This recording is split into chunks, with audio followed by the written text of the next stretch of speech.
Beijing officially launches the 2022 Winter Olympics. Despite an impressive opening ceremony, the event is off to a rocky start as foreign athletes, journalists, and human rights groups voice their dissent against the authoritarian host. A mother of 8 is found chained inside a shack in rural China. The incident sparks a renewed focus on China's widespread human trafficking problem. What do you get when you mix the Chinese Lunar New Year with the CCP's zero COVID policy? Secret lockdowns, busloads of people being sent to quarantine camps, and food shortages. Welcome to the show. I'm the Inspector, and this is the Nord Report. Last week's China headlines predominantly revolved around a single event, the 2022 Winter Olympics. On February 4th, the Games were launched with all the pomp and ostentatiousness that a modern authoritarian regime can muster. Beijing 第24届冬季奥林匹克运动会开幕。 And he has declared the 24th Winter Olympic Games open. Despite what the gilded display might lead you to believe, the event has been riddled with controversy. For example, in the time leading up to the opening ceremony, foreign athletes have been getting a taste of what life is like for the average Chinese citizen. In an interview with NTD's China in Focus, Cleo Pascal, Associate Fellow at Chatham House, gives us some insight into what that life is like. The invasiveness is quite shocking. They're being forced to download an app, the My 2022 app, which, as you would expect, is a surveillance app. So they have to use it for all of their travel data and all of their health data, but also analytics have found that the audio can't be turned off. So it can pick up audio, which is then analyzed and stored on Chinese servers. As I understand it, athletes and related personnel are subject to daily testing. If the test result comes back positive, then the individual in question is immediately isolated. And those who display symptoms are sent to a hospital, whilst those who are asymptomatic are sent to a quarantine center. Athletes under quarantine are only allowed to compete if they get 2 consecutive negative test results within a 24-hour period. At least, that's how the system is supposed to work in theory. To their dismay, some athletes have discovered that the theory and reality tend to diverge in China. This is Kim Meilemans. Upon her arrival in China, the Belgian skeleton racer tested positive for COVID-19 and was thus required to quarantine for 3 days. After that 3-day period, she was scheduled for transfer to the Olympic Village. Unfortunately, things did not go according to plan. She shared her story in the following video, which was uploaded to her Instagram account on the 2nd of February. On the way to the village, we did not turn to the village, but the ambulance went to another facility where I am now.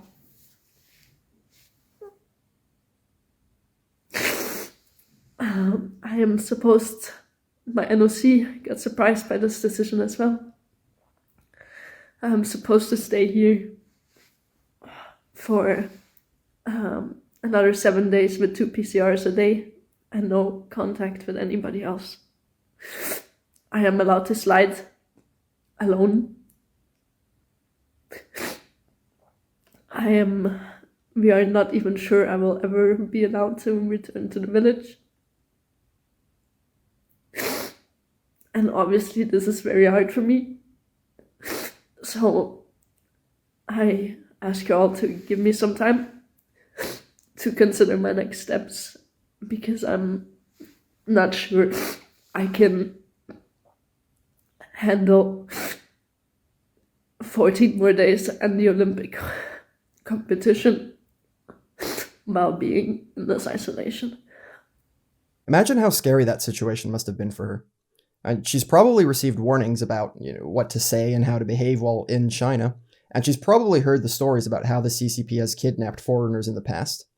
And with that in mind, she gets into a vehicle, believing that she's going to be transported to the Olympic facilities, and is instead transported to a completely unknown location.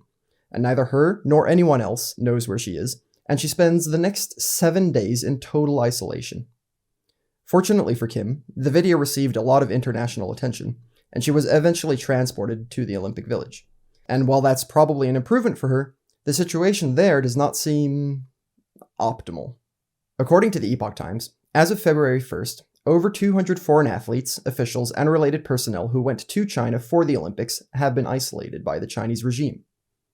Allow me to speculate for a moment. This isolation may prevent some athletes from competing in the Games. And given how prone the CCP is to lying, cheating, stealing, I would not be surprised to learn that they were deliberately fudging the test results to soften the competition for Chinese athletes. Going forward, it'll be interesting to compare how many foreign and how many Chinese athletes are prevented from competing because of positive test results. At this point in time, however, that possibility is purely speculative. Moving on, we have another story from the Epoch Times. According to the report, Russian biathlon competitor Valeria Vanistova published the following complaint on Instagram from inside one of Beijing's quarantine hotels. "My stomach hurts, I'm very pale, and I have huge black circles around my eyes. I want this to end. I cry every day. I'm very tired." On February 3rd, she posted the following photo.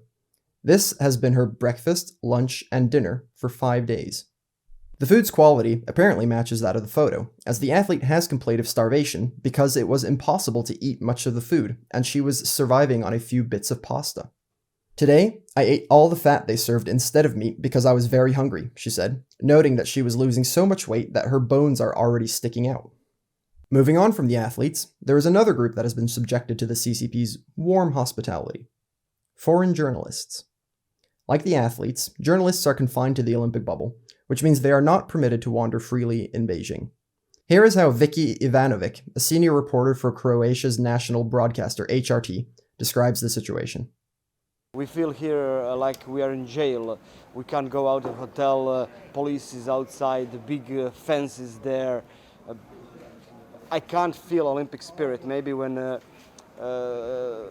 everything starts it will be different, but I don't know, it's really, really weird."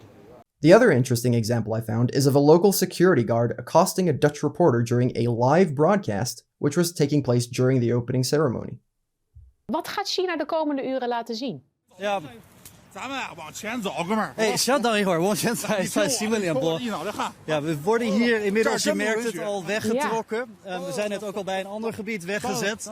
Dus ik vrees dat wij later even bij je moeten terugkomen. Ja, dat kan halen, ja. Dat denk ik ook, Sjoerd. We gaan door met het volgende onderwerp. Ja. Let's take a moment to contrast these events with the image that the CCP tries to project internationally. You might not know this, but China does in fact have a constitution. This is the official website of the National People's Congress, or NPC for short. The NPCs are nominally China's national legislature, which means they supposedly have the authority to pass laws. The reason why I'm using words like nominally and supposedly in my description is because China's government is completely beholden to the Chinese Communist Party. It's the party that holds real political power in China, and nothing happens at a government level without their say-so. So, in reality, the NPCs are little more than a rubber stamp through which the CCP announces its decrees. There are many reasons why this structure exists, one of which is to give an air of legitimacy to China's political structure. For example, when faced with criticism over the lack of basic human rights in China, the CCP will often deflect the criticism by claiming that rights in China are guaranteed by their totally legitimate constitution. See? Article 35 says that citizens of the People's Republic of China enjoy freedom of speech, of the press, of assembly, of association, of procession, and of demonstration. This is an example of propaganda in its purest form. Anyone with a lukewarm IQ who spends 5 minutes digging into the topic will realize that the very concept of a free press is antithetical to everything the CCP stands for. I invite anyone who doubts that claim to re-watch the videos we've just seen. Do these really seem like the actions of a political entity that respects the notion of a free and independent press? Moving on to the next controversy, athletes and journalists are not the only groups voicing their dissatisfaction. Outside of China, demonstrations popped up all over the world in protest against the Games. On the 3rd of February, one day before the opening ceremony, hundreds of Tibetan activists from at least 8 European countries gathered in front of the International Olympic Committee's headquarters in Switzerland. On the same day, a group of Tibetan students in exile staged a protest in the Indian city Dharamsala. Olympic is trying to glorify what is not actually China, you know. The brutality, the occupation, the suppression happening in Tibet and other occupied countries, we are trying to represent that here Another protest took place in India the following day as hundreds of Tibetan exiles marched near the Chinese embassy in New Delhi.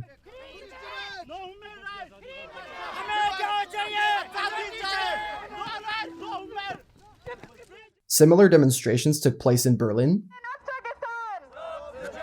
New York, Los Angeles, Tokyo, London, and the Canadian city of Ottawa. Even Australia got in on the action. These international protests stand in stark contrast to the situation in China. As a totalitarian regime responsible for the deaths of tens of millions of Chinese citizens, the CCP would never tolerate the groups it represses to organize in that manner. Case in point, on the same day as most of the global demonstrations were taking place, AP News and Radio Free Asia reported on the arrest of prominent Hong Kong activist Koo Se-yu. Koo was reportedly arrested after he announced he would protest outside the ruling Chinese Communist Party's Central Liaison Office in the city on the first day of the 2022 Beijing Winter Olympics. Apparently, a 75-year-old activist with stage 4 colorectal cancer represents a grave threat, as following his arrest, more than 10 police vehicles and dozens of uniformed and plainclothes officers were deployed outside Beijing's liaison office, with roadblocks on the approaches to the building. Unfortunately, Koo is not the only activist in China that has been subjected to the CCP's tender mercies. As reported by the Epoch Times, Chinese authorities are intensifying restrictions on social media posts by dissidents and human rights defenders days ahead of the 2022 Beijing Winter Olympics. Examples include rights activist Li Renke, who has allegedly disappeared since January 20th, and human rights lawyer Jia Yang, who was taken away by security agents on January 11th. His family later received a detention notice from the authorities announcing that Xie was being held on alleged charges of inciting subversion of state power and picking quarrels and provoking trouble. In the following article from Radio Free Asia, we learn that Beijing-based veteran rights activists Zha Jingzhu, Hu Jia, and others have been forced to leave town or placed under effective house arrest, and are unlikely to be free again until late March. According to Hu, the stability maintenance operation around the Winter Olympics started on January 15th. Since then, I have had no personal freedom whatsoever. The police have visited me a number of times, warning me to not incite anyone to send postcards for prisoners of conscience in detention centers and prisons. The CCP clearly doesn't tolerate any challenges to their perceived legitimacy. And to be honest, if I had just a fraction of the CCP's skeletons lurking in my closet, then I probably wouldn't be particularly tolerant either. I also probably wouldn't have a favorable view of pesky human rights activists looking to shine a light on those skeletons. One of those skeletons is the CCP's ongoing persecution of a Buddhist-based religious group known as Falun Gong. It turns out that just a short distance from many Olympic venues are prisons and detention centers where prisoners of conscience are routinely tortured. This is according to the group Falun Info. On February 4th, the day before the opening ceremony, they released an interactive map of Beijing which shows the proximity of Olympic venues to hotspots of wrongful imprisonment, torture, and death. The map reveals many such locations, one of which lies just 22 miles from the National Stadium. In Chaoyang Detention Center, Falun Gong practitioners have been subjected to all manners of cruel and degrading behavior, which includes the following: beaten severely to the point that their bodies were covered with bruises. Some practitioners' faces were beaten until they were unrecognizable, and some practitioners were splashed with cold water and placed outside to freeze. If you want to see more examples of the CCP's barbarism, then I invite you to follow this link and investigate the map for yourself. Alternatively, if you would like to learn more about the CCP's persecution of Falun Gong, then I highly recommend reading The Slaughter by Ethan Gutman. Be warned, it's not a pleasant read. If you think that Falun Info might be exaggerating or lying, then I believe that book will quickly put those suspicions to rest. According to the current Olympic Charter, one of the fundamental principles of Olympism is creating a way of life based on social responsibility and respect for fundamental ethical principles. I believe the cases we've seen so far demonstrate that for the current members of the IOC, that goal is little more than hollow words printed on a farcical document. And speaking of hollow words, I'd like to end this segment by contrasting a quote from United Nations Secretary General Antonio Guterres with a clip from one of Serpent ZA's recent videos. In a moment when we see so many expressions of populism, so many expressions of racism, so many expressions of xenophobia, anti-Semitism, anti-Muslim hatred, to be here and to be with the athletes that come from all cultures, from all countries, from all ethnicities, from all religions. It's a fantastic message. Welcome to the Genocide Games. I've often heard it said that one of the weaknesses of a democracy is its short attention span. Because politicians are elected, there usually aren't many incentives for them to focus on issues that go beyond the next election cycle. In contrast, one of the supposed strengths of the CCP is their ability to think long-term, to implement plans that take decades to reach fruition. And while there certainly is some truth to both of these perspectives, I'd like to present another perspective on the CCP's supposed farsightedness. Why is it so often the case in China that when you examine the official narrative with a critical eye and dig just a little bit beneath the surface, you often uncover a steaming pile of shit? One explanation that makes sense to me is that whenever the party is faced with a sufficiently large problem, they'll often implement some society-wide response to deal with it. However, that solution will often have a host of unforeseen consequences, and the CCP are then forced to find new solutions to the new problems which only came about because of their previous actions. And because the CCP tries to project an air of infallibility, they can never admit to having maybe made a mistake. And this results in an endless cycle of playing whack-a-mole with problems that they themselves created in the first place. And the following story is a perfect example of just such a process. This video went viral last week in China. A blogger walking around a village stumbled across a mother of 8 chained up by the neck in a shack.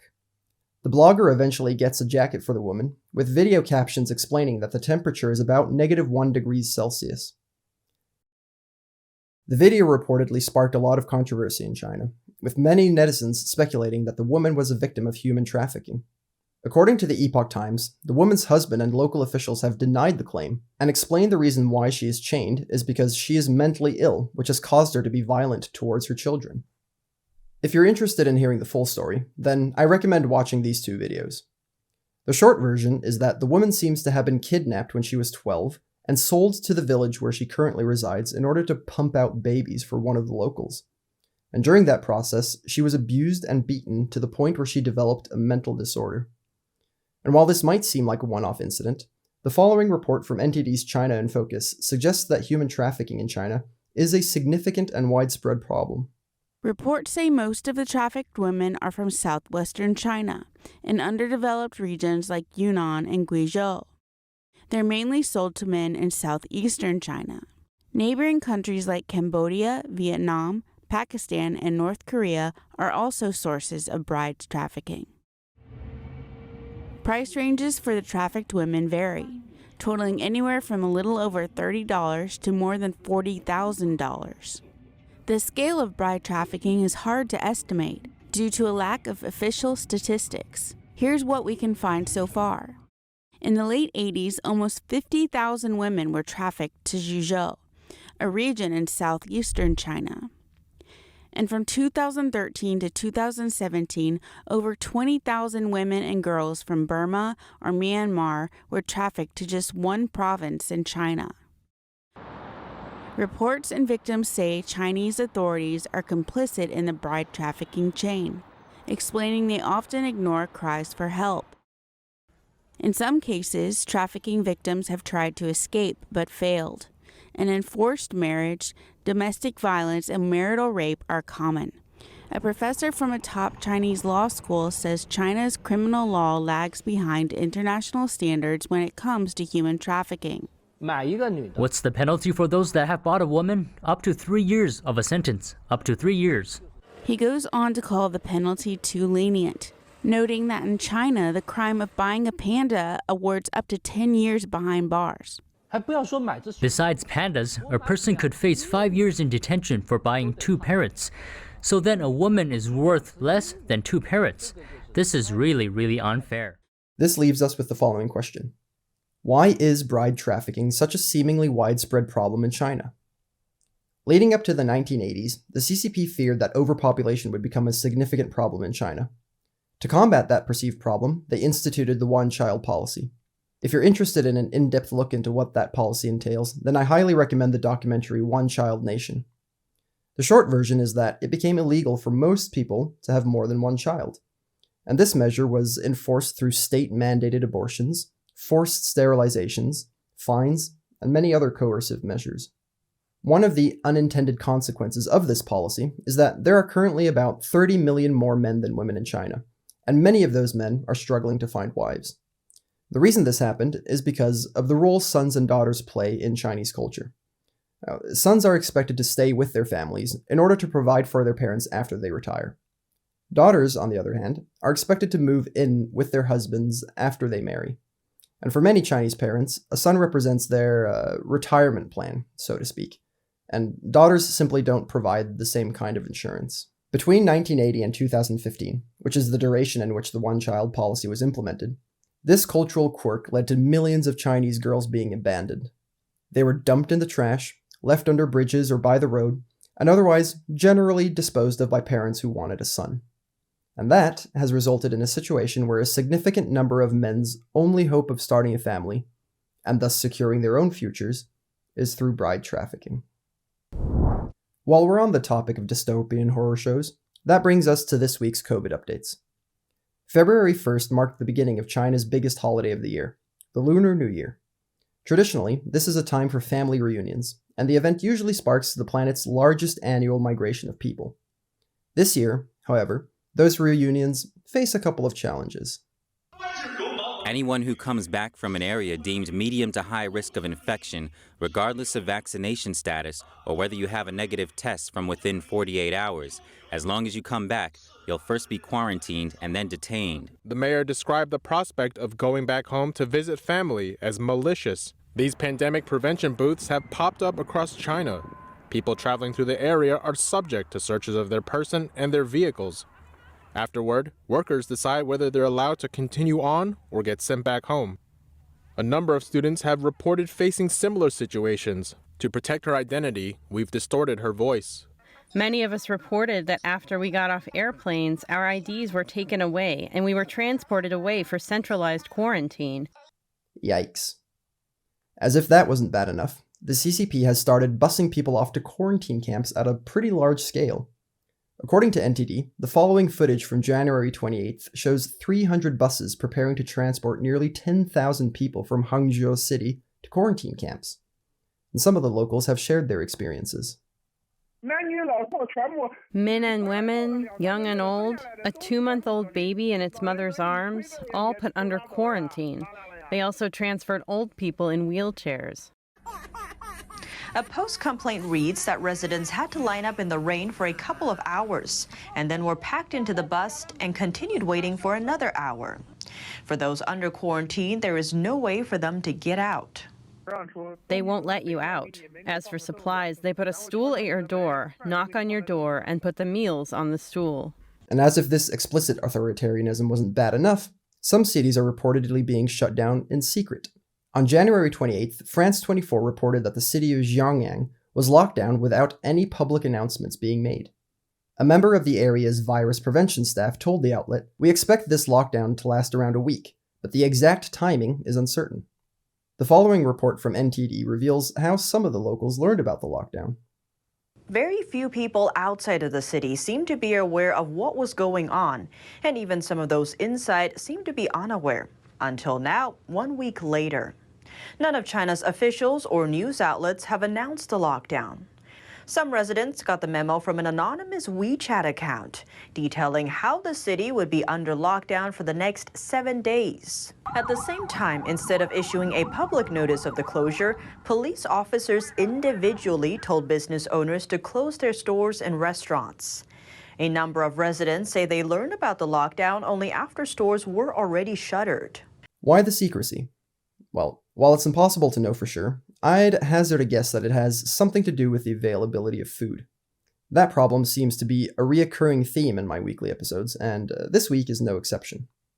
Some areas of Tianjin City have reportedly been locked down now for weeks. A local state media outlet reported that local officials have made food donations to the restricted areas and are helping to deliver groceries.